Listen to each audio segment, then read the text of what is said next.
안녕하세요. 저는 유치부에서 3년, 정확히는 2년 반, 그다음에 초등부에서 7년간 교사를 하고 있는 강기영 집사입니다.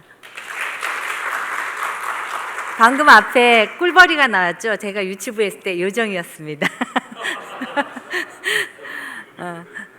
저보다 훨씬 많은 경험과 경력을 가진 선생님들이 많으신데 제가 어떤 경험들을 공유하는 것이 좋을까 좀 고민을 했는데요. 그래서 제가 먼저 생각하는 나는 교사로서 어떤 마음을 가지고 교사를 하고 있는지를 갖다가 얘기함으로써 이야기를 시작해 보려고 합니다. 저는 교사의 직분은 주님이 주신 사명이라고 생각해요. 그거에 순종하고, 그러니까 그 순종하는 마음이 선생님들도 모두 그러시겠지만 저는 기쁨으로 하려고 노력을 합니다. 왜냐하면은 주신 것이잖아요. 그래서 노력을 하고 있고요. 그 다음에 제가 교사이기 때문에 아이들에게 성경을 바르게 가르치려고 노력합니다.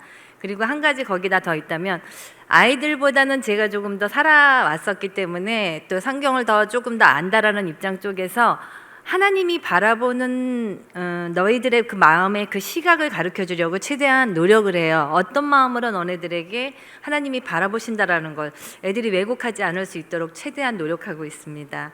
그 다음에 또 세상을 바라보는 긍정적인 시각하고 부모님을 또 올바르게 알게 하는 저도 아이들을 키우지만 그 아이들이 제가 생각하는 것 쪽으로 바라봐주면 제 마음은 그게 아닌데 라고 했는데 부모이다 보니까 너무 가까운 사이다 보니까 애들이 왜곡하는데 그 아이들을 교사 입장 쪽에서 바르게 바라보도록 아이들에게 알려주려고 노력을 하고 있어요. 그 다음에 친구들하고 소통하는 거를 잘 모르는 아이들이 되게 많아서 그 아이들을 어떻게 하면 올바르게 소통할 수 있는지를 또 가르쳐 주려고 노력합니다. 근데 이게 이러기 위해서 제가 노력하는 것들은 뭐가 있냐면은 책들을 우선 많이 읽으려고 노력하고 있고요. 가장 많이 활용하고 있는 건 저도 엄마인지라 아이들을 키우는 그 경험을 가지고 아이들한테 활용을 하려고 노력하고 있고 아이들한테 그 이야기들 많이 하게 되죠. 그 다음에 그 부분들이 근데 솔직히 아이들이 가장 관심 있게 생각하고 이미 경험한 것이라는 생각 때문에 아이들이 잘 들어주기도 하죠. 그 다음에 요즘은 오은영 박사의 금쪽 같은 내 새끼라는 그 프로그램을 매주 빠지지 않고 하다못해 만약 안 봤을 경우에는 다시 찾아보더라도 보고 있어요. 그걸 보면서 많이 느끼는 게 있다면 제가 아이들한테 얘기했었던 걸 내가 바라보는 시각이 아니라 전문가가 바라보는 시각에서 이 아이한테 이걸 놓치지 않았나라는 생각들, 안타까움들 이런 것들을 많이 느끼고 있고 저 개인적인 소견으로는 그런 분들과 얘기해서 부모님들과 대화할 수 있는 시간이 있었더라면 얼마나 좋을까라는 그런 마음이 있었습니다. 그리고 제가 그동안 해왔던 많은 이제 뭐 여러 가지 있겠지만 그 중에 몇 가지를 나누고자 합니다. 저는 유년부에서 아이들이 오면은 저희 초등부는 다 그렇지는 않지만 저는 특히 첫 번째 맞는 아이들을 갖다가 3년 동안 계속해서 맞는 구조로 하고 있어요. 왜냐면은 그 아이들을 갖다가 1년 안에 만나는 시간은 솔직히는 예배 시간을 빼고 아이들을 만나는 건 한 20분 정도 아이들과 대화 나눌 수 있는 건 15분 정도밖에 안 되는데 그러면 깊이 있게 아이들과 나눌 수가 없어서 아이들을 3년 동안을 맡고 있거든요. 이렇게 했을 경우 좋은 점은요. 아이들과 부모님과 모두 다 같이 깊이 있게 알 수 있다는 점이 매우 좋습니다. 또 그다음에 아이들이 친밀감을 더 가질 수 있고요.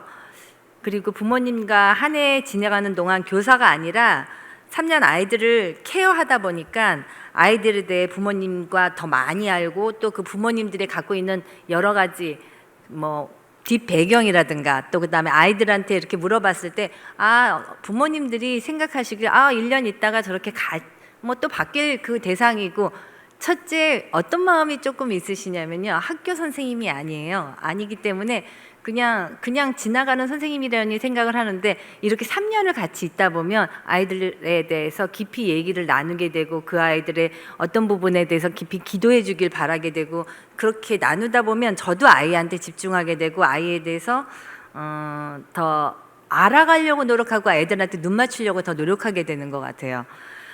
또 그다음에 부모님들과는 한 해가 지나잖아요. 그러면 이 아이가 제 아이 같은 느낌이 들어요. 그러니까 어떻게 설명을 해야 돼? 기도를 하게 되더라도 아이 얼굴을 떠오르고 그 아이들의 그 문제점들을 위해서 기도하게 되고, 또 그 다음에 이 아이들이 어떻게 방향으로 나갔으면 좋겠다라는 그 방향성도 어머니들과 얘기할 수 있고, 진로 문제들도 얘기할 수 있고, 그 다음에 초등부는 사춘기를 들어서는 시기거든요. 그래서 부모님들은 사춘기를 처음 접하는 부모님들이어서 되게 당황하시는 분들도 많으신데, 그분들과 상담을 할 수 있고, 또 아이들에게 너네들이 이런 마음이야, 니네들 갖고 있는 마음이 이런 거야를 제가 대변을 해서 얘기를 해줄 수가 있는 중간자 역할을 해줄 수가 있어서 매우 좋습니다. 그리고 아이들한테 어떤 역할을 또 하게 되냐면, 부모님들한테 잘못된 곡해를 하는, 그러니까 어떤 부분들이 앙하게 있는 그 마음들을 갖다가 제가 대변해 줄 수 있는 그런 부분들이 있어요. 그랬을 때 희한한 건 부모님들한테서는 그런 것들을 잘 받아들이질 않는데, 선생님이 얘기를 해주면 인정을 해주고, 또 그 다음에 아 그랬구나라고 애들이 얘기를 해줄 때가 있었거든요. 그건 물론 아이들한테 많은 유대감가 있고 자기들과 많이 소통을 하고 있다는 그 마음이 있기 때문에 그것이 가능하다고 생각을 하거든요. 그리고 제 개인적인 사견으로는 부모님이 이야기했을 때하고 선생님이 이야기했을 때 받아들이는 자세가 조금 달라요. 같은 이야기를 하더라도 아이들은 잘 받아주는 것 같습니다. 그리고 같은 칭찬과 격려도 부모님은 당연하다 생각해요. 하지만 선생님의 칭찬과 이야기는 더 자신감과 재능에 확신을 갖는 것 같아요. 또 그 다음에 이 부분들 때문에 제가 조금 반성했던 건 뭐냐면, 그냥 하는 칭찬이었는데 제가 가르쳤던 친구 하나는 제가 했던 그 한마디가 계속 저에게 와서 몇 년을 이거 잘하고 있죠? 라는 얘기를 하면서 그쪽 방향으로 나가는 게 보여요. 그러다 보니까 무슨 책임감이 느껴지냐면은 잘못된 칭찬을 했을 경우 다른 방향으로 나갈까 더 이렇게 좀 신중해진다고 해야 될까요?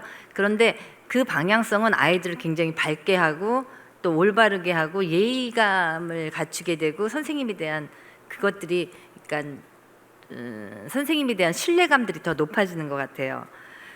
그 다음에 근데 아이들한테 성경을 가르치고 나누는 시간이 짧다고 했잖아요. 그래서 저희 초등부에서 했던 한 예를 하나 말씀드리겠습니다. 저희는 여름 수련회나 겨울 수련회 때 선생님들과 아이들의 면담을 하는 프로그램을 한 적이 있어요. 그 방법으로는 그룹으로도 했었거든요. 근데 제가 그 카드 그거는 갖다가 제가 물어본다는 걸 깜빡했는데, 그 카드로 해갖고 아이들의 그 이야기를 도출해내는 것들을 했었었는데, 그 다음에 남자아이들 같은 경우는 1대1 면담도 했었거든요. 그 시간에 아이들과 짧게나마 대화를 나누는 시간이었는데, 여자아이들은 매우 좋아했어요. 아이들 대화를 하고 깊이도 있고 얘기하고 문제점도 발견할 수 있었거든요. 여자아이들 같은 경우는 그룹 미팅을 하고 난 다음에 만약 문제점이 있을 경우는 1대1 대화를 나눌 수도 있는 그런 단계까지도 갔었고요. 남자아이들은 그룹으로 했을 경우 산만하고 또 그 다음에 집중도 안 되고 서로 했었는데, 독특한 건 남자아이들은 1대1로 만나면 더 진지하더라고요. 그래서 그 상담 내용들은 대충 어떤 거였냐면, 구원의 확신이 있는지, 구원이 무엇인지는 맨 처음에 구원의 확신을 알려보려고 했는데 구원에 대한 자체를 모르고 있는 아이들도 꽤 많았어요. 또 그다음에 예수님에 대한 여러 가지 잘못된 생각들도 많았거든요. 그 미신이라고 해야 될까요? 뭐 그야말로 마법사처럼 내가 기도하면 뚝딱뚝딱 들어주는 이런 것으로 하나님을 알고 있는 경우도 많았고요. 또 부모님에 대한 생각들이 긍정적인 부분이 훨씬 많을 것이라고 생각했는데 의외의 부정적인 부분들도 너무 많았고요. 곡해하고 오해하는 부분들도 많았고요. 그 다음에 세상에 대한 부정적인 시각도 많이 갖고 있는 아이들도 만나게 됐어요. 근데 특히 정말 해맑게 아무 생각도 하지 않고 교회 다니는 아이들도 많다는 걸 알겠어요. 그러니까 왜 교회 다녀? 라고 얘기를 하면 간식이라든가 친구들 만나려고라든가 또 엄마가 가라고 해서 그냥 여기 왔다가 그 시간을 때우고 가는 거죠. 그 위에 아이들에게 저희는 기초 성경 교육을 시켰는데 그 예 중에 소유리 문답 교육을 했었어요. 아이들의 그다음에 이거를 알게 되니까 어떻게 되냐면 문제되는 부분들의 아이들의 문제를 선생님들과 나누기도 하고 기도를 하게 되더라고요.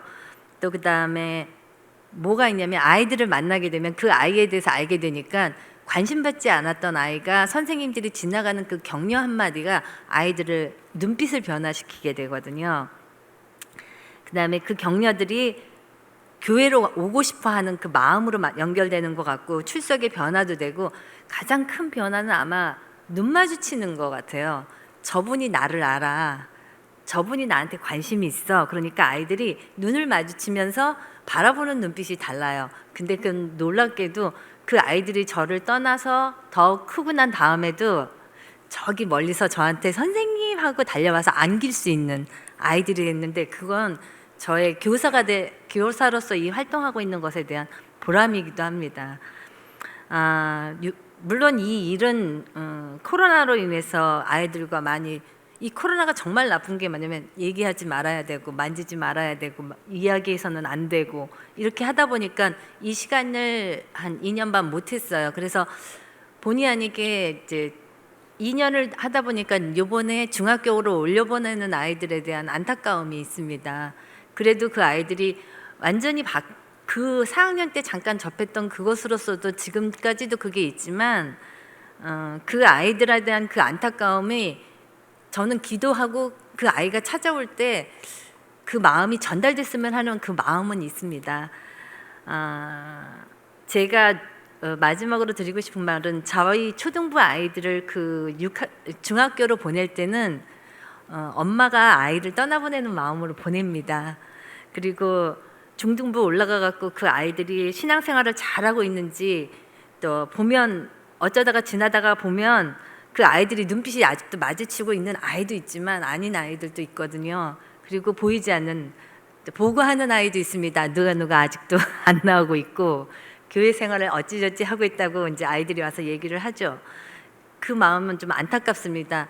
예전에는 어떻게 해서든지 그 모든 아이들을 다 이렇게 바꿔주고 싶다라는 마음이 있었는데요. 목사님이 말씀하셨던 그 반 이야기처럼 다 바꿀 수는 없는 것 같아요. 그렇지만 저한테 희망이 있다면 그 말씀의 그 씨앗의 그 소리가 언젠가 어느 순간 어느 곳에서 울림이 돼서 그 아이가 되돌아오는 그 계기가 된다면 저희가 뿌리는 씨앗의 말씀의 씨앗은 커다란 뜻이 있다고 생각합니다. 또 저한테 바람이 있다면요. 개인적인 바람은 좀 큰 바람이 있다면 아이들이 세상에서 진정한 빛과 소금이 되는 제가 아이들한테 한 가지 말씀드리고 싶은 건 빛과 소금이라고 하면 아이들이 굉장히 크게 알아요. 그래서 뭐냐면 너가 하는 그 행동, 감사하는 행동, 네 말 하나가 빛과 소금이야 라고 얘기하면 아이들이 되게 의아해해요. 근데 왜냐면 어디 가서 너 뭐 믿는데 너가 하는 게 뭔데? 라고 물어볼 수 있는 그것은 빛과 소금이다 라고 제가 얘기를 하거든요. 너의 그 행동이. 근데 그 아이들이 그것을 하는 빛과 소금의 역할을 하는 아이들로 자라는 게 소망이고요.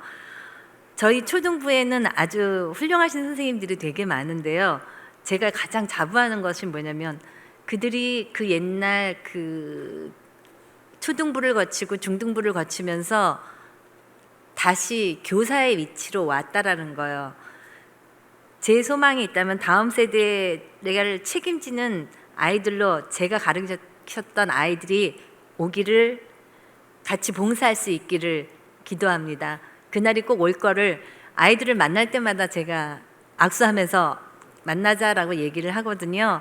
근데 그 시간이 오게 되면 선생님들 중에서는 저희 선생님들이 오래 계시다가 보니까 그걸 이미 경험하시는 선생님들이 계세요.